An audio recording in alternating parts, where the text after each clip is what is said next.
And I'm really excited to be here with Aimee Takaya. Aimee, how's it going? Fantastic. Beautiful overcast morning here on the East Coast, Oh, US. fantastic. We're in some weather here in Wales. It is dynamic and blustery, and it's everything all in the same day. Um, I wanted to say before we get started, I wanted to say that if if someone is listening on the live stream and you would like to be on the Zoom call, which will lead you into the after party, there is still time to get that link. You can do so. I'll tell you how to do so in a minute, but here's the deal. You don't want to miss the after party because Aimee will be responding to your bodily pain and tension, your issues. Well, some of you anyway. And then we're all going to get to do the moves that she teaches you how to do in real time together. And so that's going to be really awesome. But it can only happen if you're on the Zoom call. So the Zoom call goes through the live stream and then right into the after party when we leave the live stream. And the way that you get that is you can go to the evolutionary.life. It's .life because .com is so last season. That is the evolutionary.life/invitation. Put in your deets, and within moments you will get the link showing up in your email. Okay. And the next thing that I want to do is let you know who Aimee is if you are unfamiliar with her. And so I am going to share some information about her. Aimee Takaya has been guiding transformative movement for over 13 years, first as an international yoga teacher, and now as a Hanna Somatic educator and transformation facilitator. She knows from personal experience the power of this modality to resolve chronic tension and pain and unlock your limitless human potential. Through her practice in Hanna Somatics, she has overcome debilitating chronic pain and unresolved trauma that used to control her life. Now she enjoys ease in leadership, entrepreneurship. She has healthier personal relationships and better functional mobility than she did as a child. Wow. She now helps heart-led leaders become actualized in their somas so they too can enjoy the magical, expansive life they have always dreamed was possible. Aimee, so good to have you on the show. Thank you. I'm excited to be here and share this conversation with you. Right on. We're going to have a good time. So, in the live stream, we're going to talk about what is Hanna Somatics. We're going to talk about how you got into it, what happens to those who make it part of their daily practice. But before that, we're going to start off with a segment that we like to start off with. It's called Good News and Fresh Perspectives, giving intelligent people reason to be optimistic regarding the trajectory of humanity and the prospects for our future. Now, I'm not talking about the famous person visiting the children's cancer ward or the cat that is best friends with a goat. All of that stuff is awesome, but we're looking for something a little more meaty here.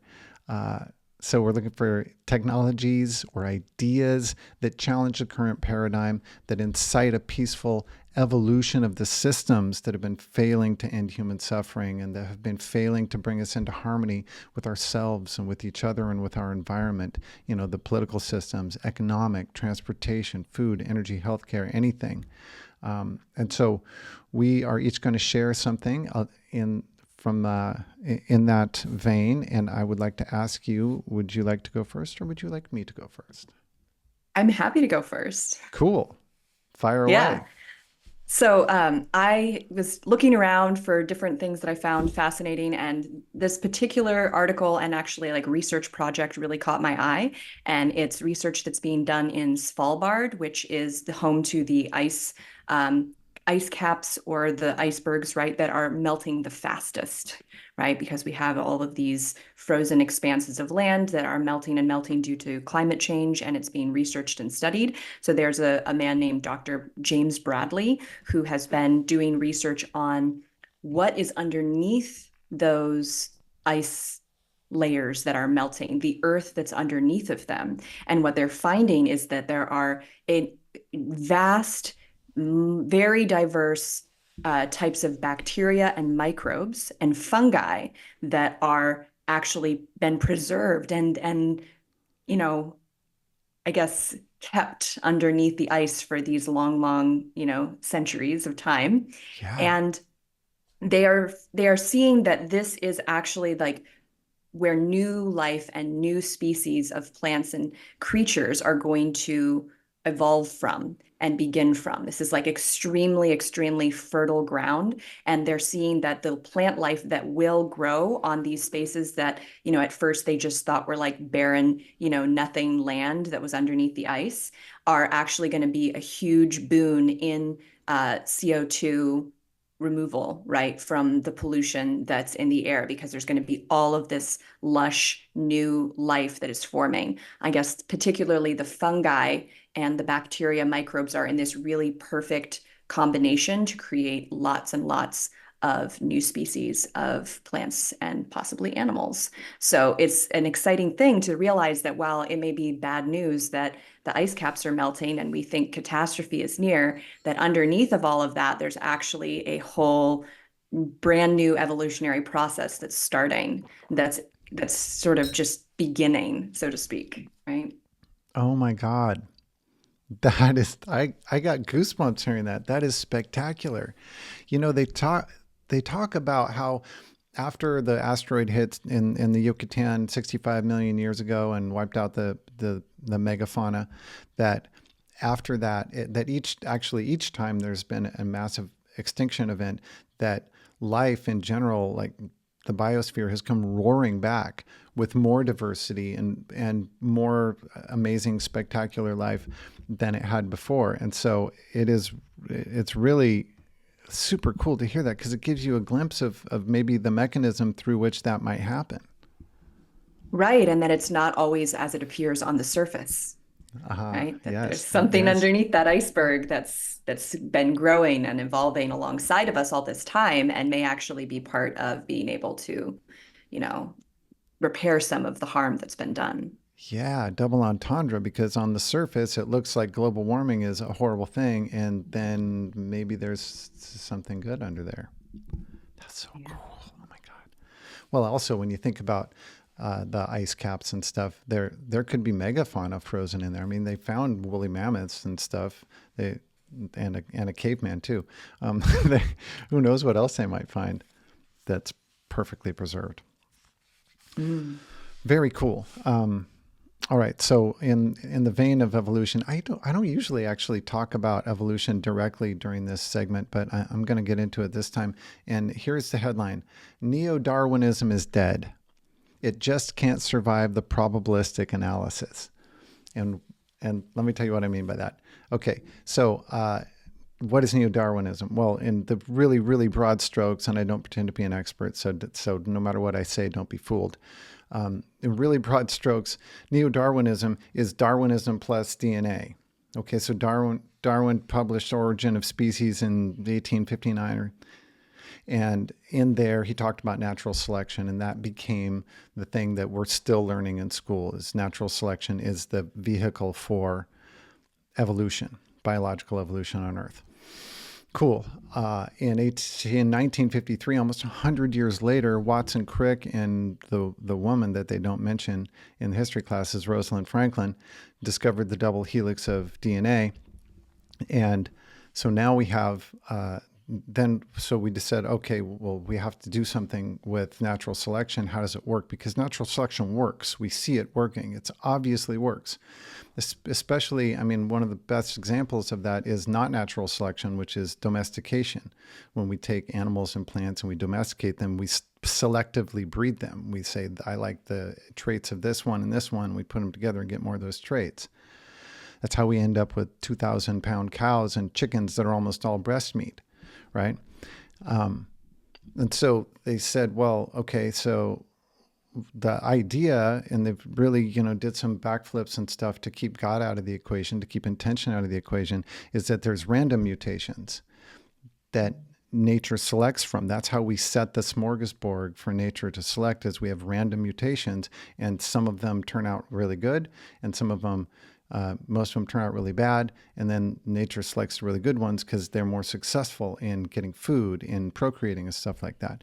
And so this all made perfect sense to us, except for it was back in the 70s. Some smart people started scratching their head going, well, that doesn't work. In fact, I think it was Crick himself, Watson and Crick, where one of them was just a staunch materialist and wanted to just kill vitalism. And the other one was a vitalist.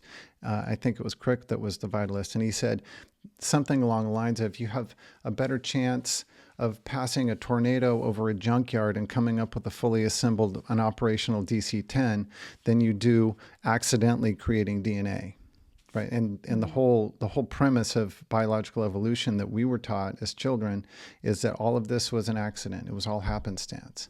And they're starting to just blow massive holes in that because, well, I'll tell you one experiment that they did, and then I'll talk a little bit about the mechanism. There was this thing called the lactase knockout experiment, where they took this bacteria that eats lactose as the major part of its diet, and lactose is the sugar in milk. But in order to eat lactose, it has to make lactase, which is the enzyme that breaks it.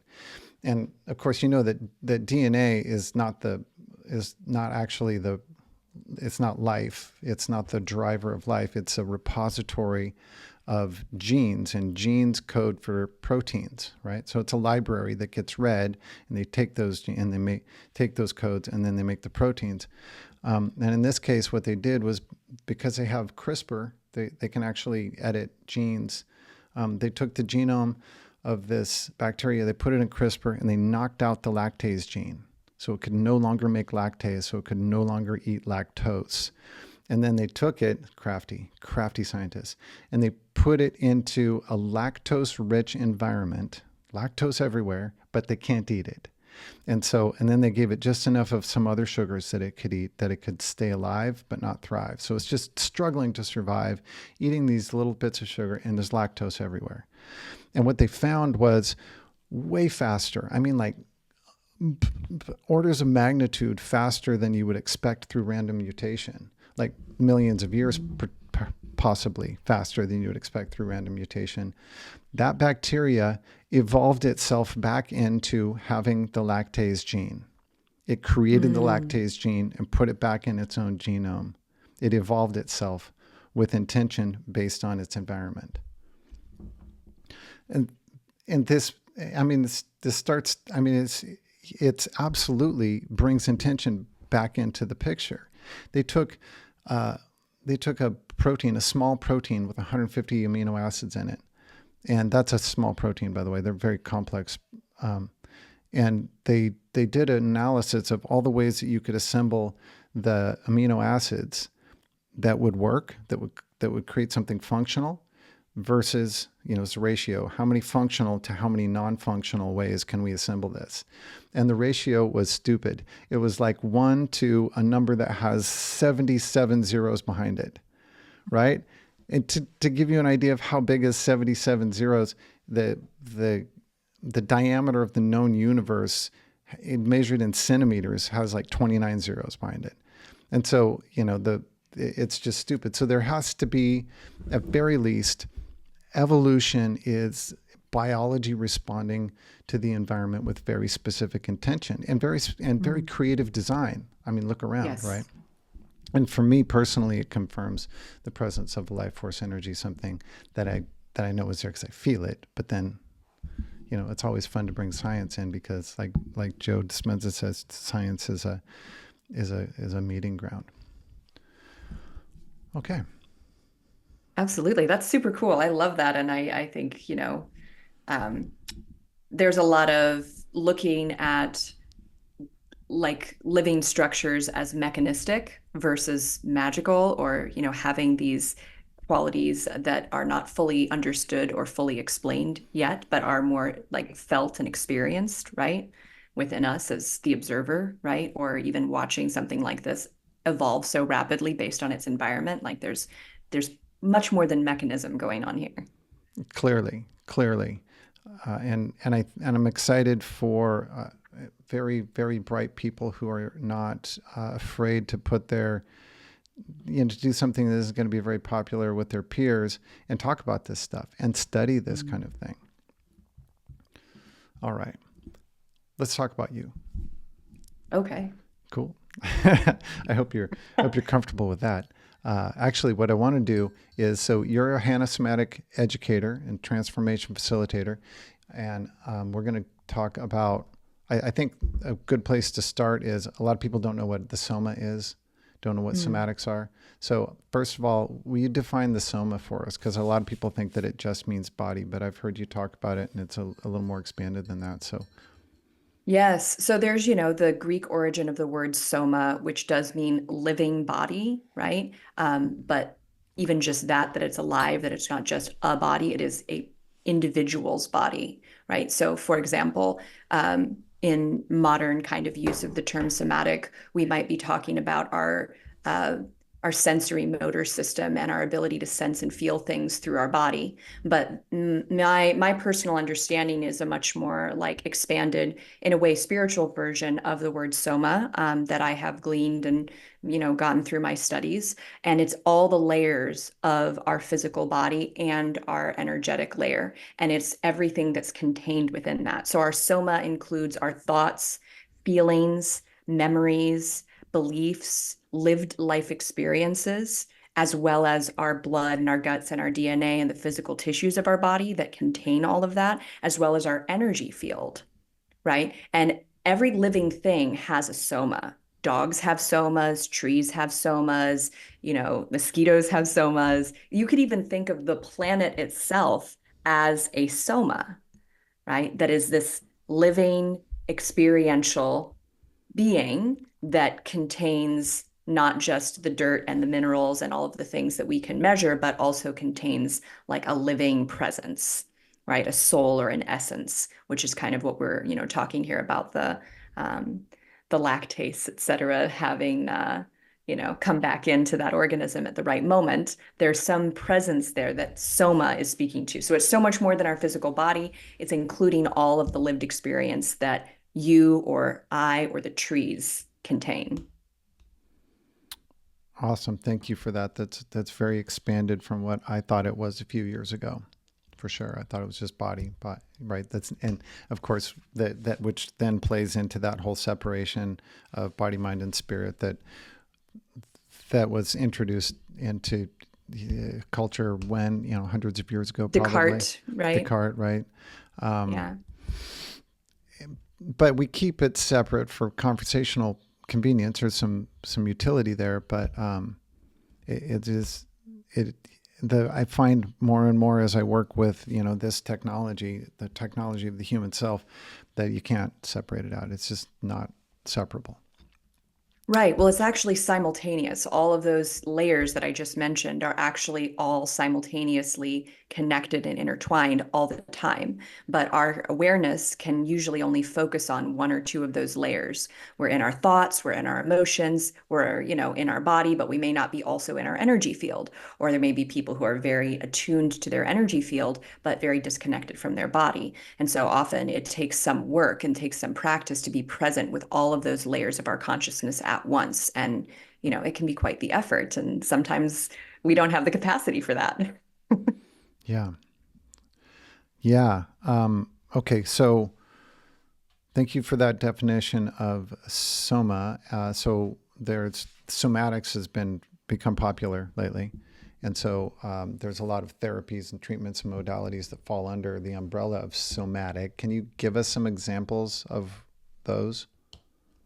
Yes. So anything that's kind of directly working with inquiry into your internal experience that you're having and how your internal experience is interacting with your environment, right? And so, for example, some somatic modalities that people may have heard of is like EFT, where you do tapping, right, through, different spaces on your body, and Mm-hmm. it helps to soothe or calm or give focus to presence during, let's say, an emotional event, right? There are somatic experiencing techniques where it's kind of a dyad where the person is inquiring as you're going down certain memories or experiences. Where do you feel that in your body? What color is that? What shape is that? And so there's this conversation that's going on about what a person could be experiencing as they are going through a memory. EMDR is another one that therapists use that is a somatic modality to help someone process a traumatic event by getting both sides of their brain to kind of dance together, the feeling and sensing and thinking and judging part of their brain to actually interact through their eye movements, right? And kind of walk them through a traumatic event so they can reprocess it. There are also, more, I guess, like loose, less structured somatic practices, like, say, ecstatic dance could be defined as a somatic practice where you're invited to just sense in and feel what does your body want to do, follow your intuitive movements, and, start to play with how your nervous system is wanting to express itself at this moment to move through whatever kind of stressors or mental or emotional blockages you may be experiencing, right? So there's a wide array of different somatic modalities, and some of them are more structured than others, and they all do different things in a way, but they all bring us back to our internal awareness. Okay. And how that's playing with the environment. Yes. Yes. Yes. Okay. All right. So cool. So then what is Hanna Somatics? So Hanna Somatics is, it's defined by the term Hanna Somatics because of this fellow Thomas Hanna, who was a somatic philosopher and professor in the 1950s and 60s. And he came up with this system after studying Feldenkrais and awareness through movement, which is another modality. So he was trained in that by Moshe, and he was practicing that. And then along the way, he was a mystical dude and started kind of channeling in another thing that he realized he could do or that was happening in these sessions that he was having with people. And so he created this system from that, but it's very distinctly different because it's focusing on the letting go part of the movements that we do and a total relaxation of the muscles after an effort. But it doesn't even have to be a strong effort. It could be a very small effort. So to kind of spell that out for you guys, it's a micro movement, usually a small contraction of muscles or groups of muscles, followed by a very slow relaxation of those muscles. And then once the muscle is no longer in that contraction, it's come all the way out of the movement, you see how much your body can relax that muscle. And so you pause for a moment before you repeat the action again.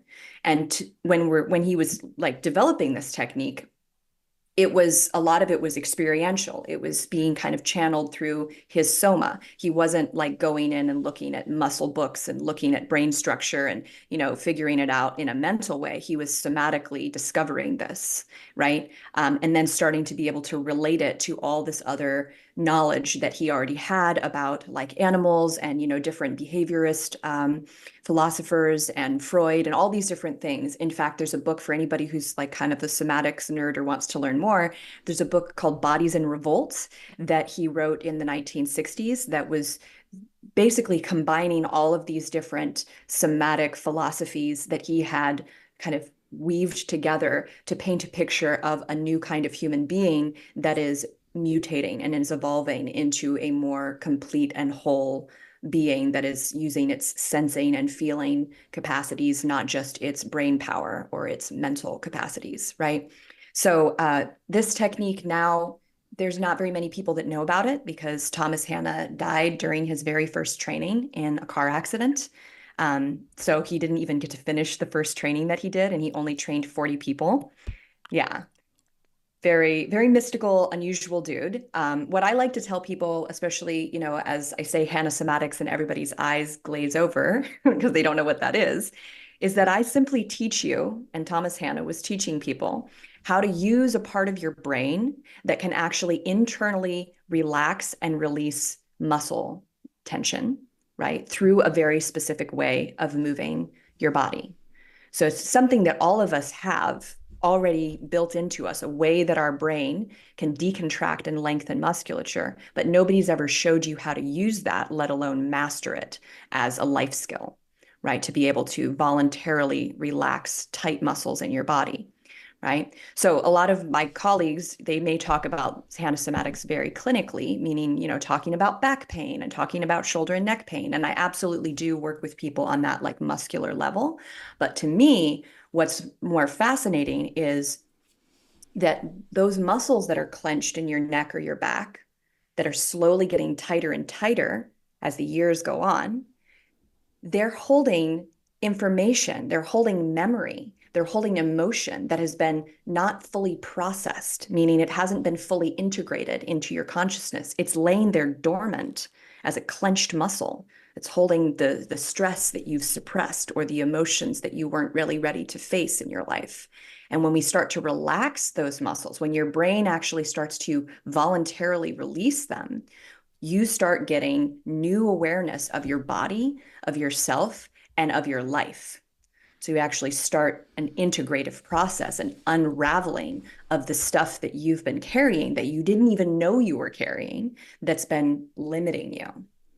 That's what's particularly interesting to me about this modality. And it's something that is not been fully, I guess, explored in the even in the Hanna Somatic realm. There's a few people who are exploring it this way, but not as many as I'd like. Mm-hmm. Mm-hmm. Yeah.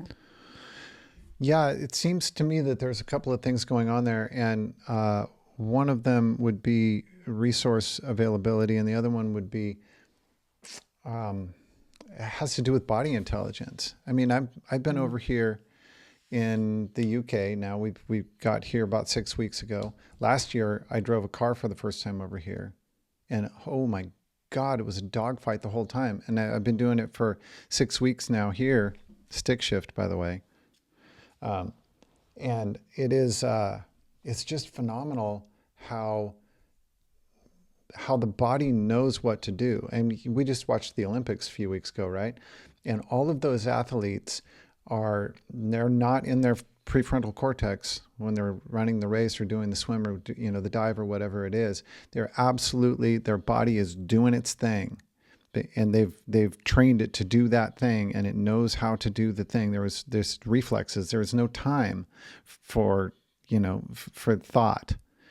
And I noticed when I'm driving this car, if I relax my concentration for 1 freaking second, my body takes over and wants to do something else because it's been trained. It does this thing. We're on the wrong side of the road. You're on the wrong side of the car, the whole thing. And so I guess that's one of the things that I think is happening here is retraining body intelligence. Like how much of what we do with our bodies bypasses our conscious awareness, and Oh yeah. and then I guess what are the implications for body tension and pain, and is that what's happening there? Right. So the word that we use that, a lot of, I guess, like neuroscience-y people would use is habituation. Mm-hmm. So it's become habit, it's become rote. And when it does that, that's actually not a bad thing. It's actually brilliant. It's actually part of like our body's intelligence to, if you want to sit there in a chair for 5 hours working on your computer, right? And you're going to, earn your livelihood through that. You want your body to be able to sit there and do that and the muscles to maintain those contractions on autopilot so you don't have to think about holding yourself up.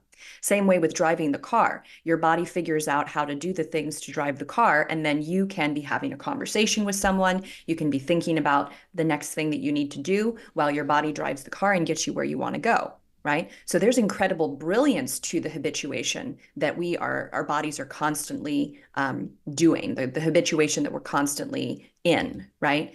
At the same time, there's that, maybe you guys have heard that about the frog that slowly gets boiled because it doesn't notice the water is gradually heating because it's gradually heating so slowly that the frog doesn't feel it and habituates the higher and higher temperatures until the frog is dead. Right? That's essentially what goes on in our physical bodies over time with our muscle tension. Every experience that we've ever gone through, whether it's sitting at your desk for 5 hours working on that project day after day, whether it's mental and emotional stress, whether it's death of a loved one or some more severe trauma that we've gone through, whether it's a skiing accident, all of those experiences came with a full body muscle contractive pattern that you're not being taught how to actually relax and let go. And so, yes, we can reduce our stress. We can take a hot bath. We can drink a beer. There's a lot of ways that we can relax our body, right? But it doesn't really like chip into the amount of habituation that is constantly every day being added and added to our muscle system. And that's what we call getting old. That's what we call, oh, my back hurts when I wake up in the morning. That's what we call being stuck in a physical posture that we didn't have 15, 20 years ago, right? That stuckness that we feel, that people feel as they get older. Mm-hmm. And so, Hanna Somatic education teaches you how to specifically work with your muscle patterns through your sensory awareness in your body so that you can start to undo that habituation. And the long form project here, and this is what I really love to do in my work, is I don't just teach people cool movement exercises over YouTube. I like to work with people for like 6 months, longer if they're game, to give them full mastery over this skill so that they can really habituate relaxed, lengthened muscles. Because you can habituate anything. You can habituate being calm and relaxed as your baseline that you return to instead of habituate stress and fear and anxiety as your normal, that even as you drop below that with the beer, right, or the good night's sleep, you just rise back up to that stress state because that's where you've been living. That's what you've habituated, right? But you can, and I say this from personal experience, reduce that baseline tension, reduce that excitation of your nervous system, and start to habituate a relaxed, open, receptive consciousness and body. Yeah, that's very cool. Um, so one of the things that when I hear you talk about uh, your experience, I've heard you talk about the your abs and your tummy and being a young woman in our society. Guess what? You're supposed to you Baywatch, suck your tummy in, and that that you had to undo this, and that was part of your experience. But can you talk a little bit about? You can touch on that if you like. I think everyone, well, even guys can totally relate to that. Absolutely. Like I let my beer belly hang and I'm just like, wait a minute, suck it in. And so I'm constantly, I notice when I sit down to meditate, it takes me a little bit to actually drop the breath fully all the way down into my hara, right? Because I'm so used to like clenching it up and standing up straight and stuff. And I don't want to knock standing up straight. It's important to do, but you know, can you talk about your personal experience and why you came to it and how it unfolded for you? Yeah. So I mean, I talk a lot about like relaxing habituated muscle patterns, but at the same time, there are all kinds of intelligent reasons why our bodies contract, and we can't always control it. So, say, for example, my stomach, I spent many years releasing and releasing my stomach, and that was such an amazing, powerful thing for me to do because I had a lot of pain in my hips and my lower back and in my pelvis. And some of that pain was because I was constantly contracting my abdomen and keeping my belly flat and hard all the time, 24/7, even when I was sleeping. And I didn't even know that I was doing it, right? And I would consciously relax it. And then as soon as I was not thinking about it, I would be clenching it again, right? Some of that was due to, yeah, the cultural and societal stuff that we have going on about our bodies having to look a certain way. Some of that was also just anxiety and fear that I was holding on to from my childhood and from experiences that I hadn't fully released on a somatic physical level, right? And so as thoughts and emotions and feelings went through me throughout the day, as I walked out in public and had some level of social anxiety, my stomach would clench and it would do it automatically without even realizing it. And that was contributing to the debilitating pain that I was in, right? At the same time, you know, we can't we can't be conscious of everything we're doing all the time. So as I live now, my belly is generally way more relaxed than it ever was. Occasionally when I'm out in public, I notice myself clenching my stomach because I'm nervous, or I'm looking out for my kid and he's climbing up something heavy and I feel my stomach tighten in response to fear, right? And then I can like go, okay, relax, just soften that. And then there are other times, like say when I'm standing on a stage doing some kind of presentation or something, you betcha my stomach is probably drawn in a little bit and I'm holding myself up in like a attractive, pose or posture. And when I catch myself in that, I'm just like, yeah, you can do that right now. You're allowed to. You're allowed to go into that pattern, to hold yourself, to present something, to appear a certain way that the world likes. And then when you go home and you lay down in your bed, you know that you don't have to hold on to that. You don't have to stay frozen in that. You can fully relax and let it hang out, right? To have that as a choice, as an option, and to not shame ourselves for those habituated patterns, but to let them come in, let that stress pattern arise without trying to fight it, and then know that we don't have to stay stuck in that. We don't have to stay that way, you know? So that's been a huge theme for me. And you can see how this kind of weaves into different ideas about, shadow work and accepting parts of ourselves that we normally shun away from. And instead seeing how, oh, there's reason behind this. There's intelligence behind why I had this reaction or why I felt this emotion, right? And it's not something I have to fight, but it's also not something I have to stay stuck in and imprisoned by. Yeah. Yeah. Thank you for that. So one of the things that I forgot to ask you before we jumped on and started this was if you have a hard stop, because I have some more questions for you. We're going a little long, and I want to make sure that we leave enough time for the after party.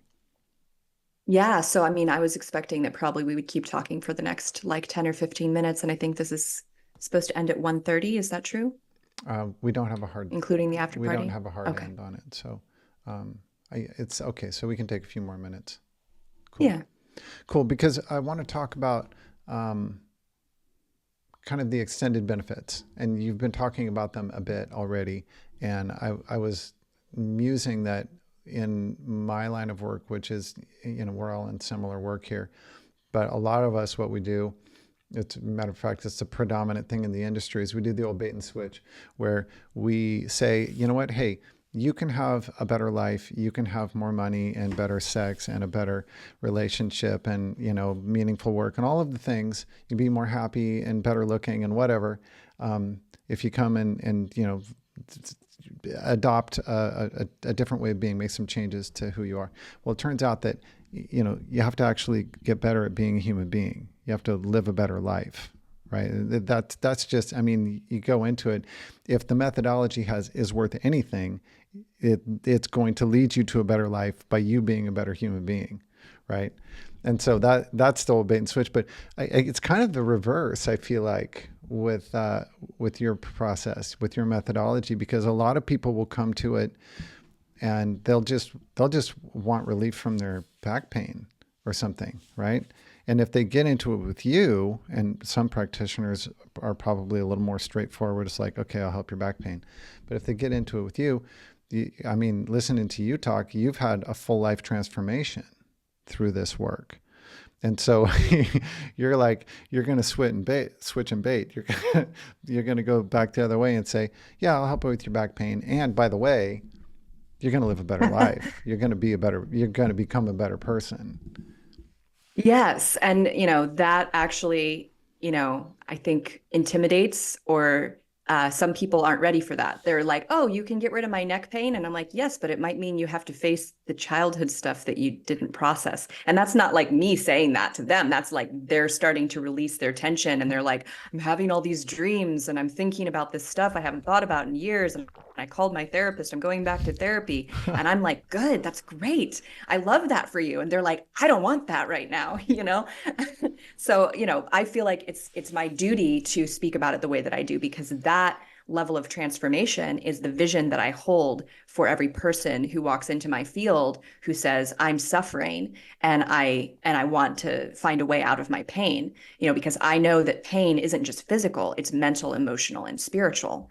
And so to ignore that and just treat them like like a body, like a sack of meat that I can just reprogram their muscles and they won't have neck pain anymore, right? Mm-hmm. It's not really fair.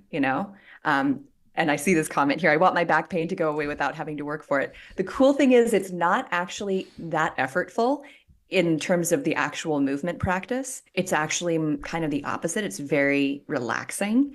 And the effort part is just how much have you already let go of the stuff that has accumulated mentally, emotionally, and spiritually. If you haven't already done some excavation work, then the physical releasing might be a lot. If you've already done some of that, the physical releasing for some people is just like, oh, it feels like my body is finally catching up to my consciousness. Mm. Yeah. Nice. So it can go either way. But still, Yeah. you should know that it's a possibility when you go into this work. Big stuff might Yes. shift. Big stuff might shift. I've had people, 2 months in, suffering from anxiety and doing what when I treat someone, what not treat, but when I work with someone who's acute, it's like, okay, we're going to see each other twice a week for, a couple of months. That's like for an acute situation. And so this person had that. And, within a month and a half, they were like, I hate my job. I'm quitting my job and I'm moving my entire family like to another city because I've realized that that is why I was having all this anxiety. It's because I'm not living my life the way that I need to, and I'm not prioritizing my health. And I was like, Boom. looks like I did what I need to do here. Wow. Got it. Nailed it. Yeah. Cool. Okay.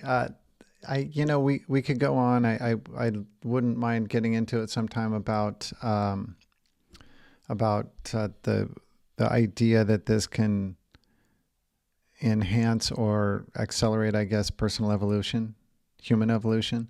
And it makes a lot of sense to me. Maybe we talk about it for just a moment. When you think about the idea that we have only so much resource, right? Time, attention, energy, and then when you tack on and you start draining off that resource through chronic pain, then how can you respond to your environment? And what happens to your ability to sense your environment? Because, evolution is a biological entity responding to and adjusting to its environment, right?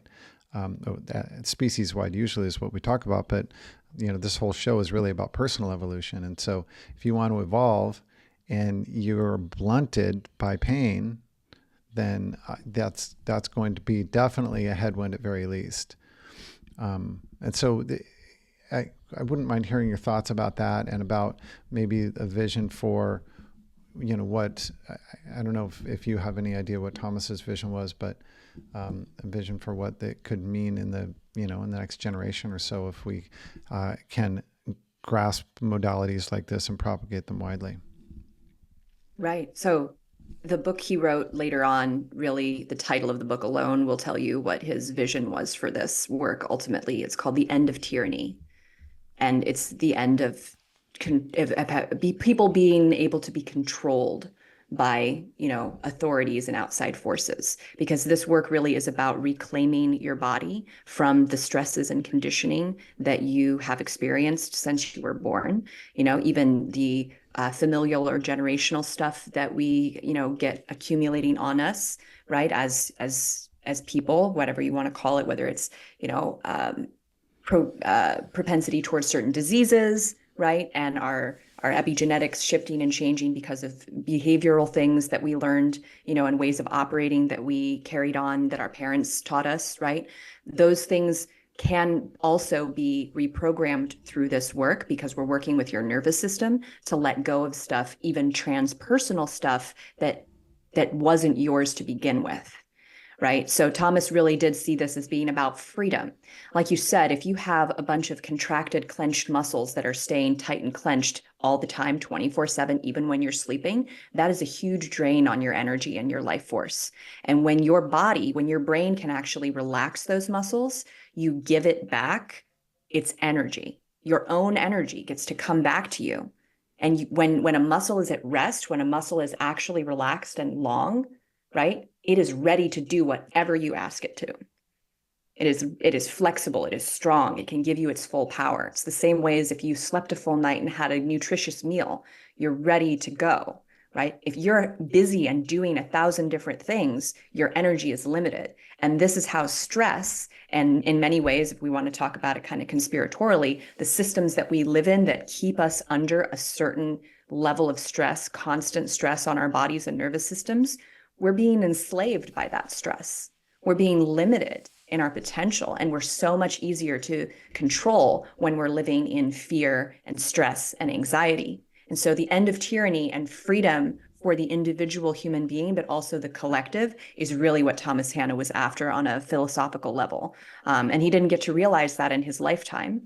But there are people like me and a handful of others that, really want this for people. I really want people to experience the level of freedom from their own suffering that I've been able to experience. And I'm not saying that I'm perfect. I'm not saying that this is ended for me. This is a constant lifelong practice and process. And so that's what I invite people into, is a long form game of this, to really start to live the adventure of what your life could be if you weren't stuck in your little tunnel vision of the patterns that have accumulated, that you've been unconsciously enslaved by.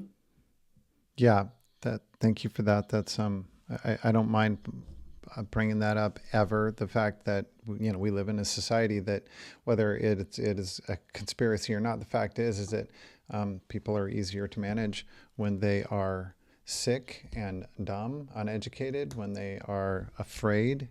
Fear and division Yes. seems to be the play by all of the And medias and the when government. Totally. And when they're disembodied, when they don't actually have presence and control in their own physical body, Mm. they are much easier to control. Mm-hmm. Yeah. So let's take it back. And, my contention is that it doesn't take too many of us before we cause a societal shift, the 100th monkey effect, right? We're around 99 right now. So just a few more of us and we're in there. Agreed. Okay. So I want to jump to the after party. The first thing I want to say is thank you so very much to everyone who has been on the live stream. Your support is what keeps the evolutionary conversation going and growing. And there's, of course, wonderful ways to show that support. One of them you've already done today, and that is giving your time, attention, and energy to the show. It's your primary resource. It's the only thing that really matters. Another way that you can show support for the show is after you listen to the show or watch the show, go out and show some love to yourself. Like, figure it out. This is the most important thing that you can do with your day, is love yourself. And I'm not talking about an affirmation. I'm talking about sit down and figure it out. What does it look like when you love someone else? What does it look like when someone shows you love and you feel loved? And take some notes and then do that to yourself. Like, look at yourself in the mirror and like be your own best friend and be the person that has your back above everyone else. And like, grow trust with yourself, love yourself, because that sets up a situation where you can authentically go out and love others. The other thing that you can do to support the show is go to YouTube. Handle is The Evolutionary Life, and subscribe. That is of material impact to the long-term viability of the show. Please do that. I would love you so much for it. Thank you. And also direct financial support. You can go to theevolutionary.life, click on Get Involved, and become a member. And when you become a member, you get access to all of the after parties that we have done or will ever do, and any other cool exclusive content that we choose to put on there. I would also say, if you have any good news and fresh perspectives that you think might be cool for us to use on the show, slide onto my DM on Instagram. Again, the handle is The Evolutionary Life, and send it to us. I would also like to say that Aimee, you can learn more about her and get in touch with her at freeyoursoma.com. freeyoursoma.com is her webpage. It is very beautiful and very informative. And if you want to make sure that you don't miss any more after parties or live streams, you can go to theevolutionary.life and go to the bottom of any page and put in your deets, and we'll get you on the list. So with that, I would like to say thank you so very much for being on the live stream, Aimee. Thank you so very much for joining the live stream, everyone else. My name is David Knox. This has been The Evolutionary, and we'll talk to you next time. If you guys are on the Zoom call, stick around. It'll take us just mere seconds to jump over to the Zoom call.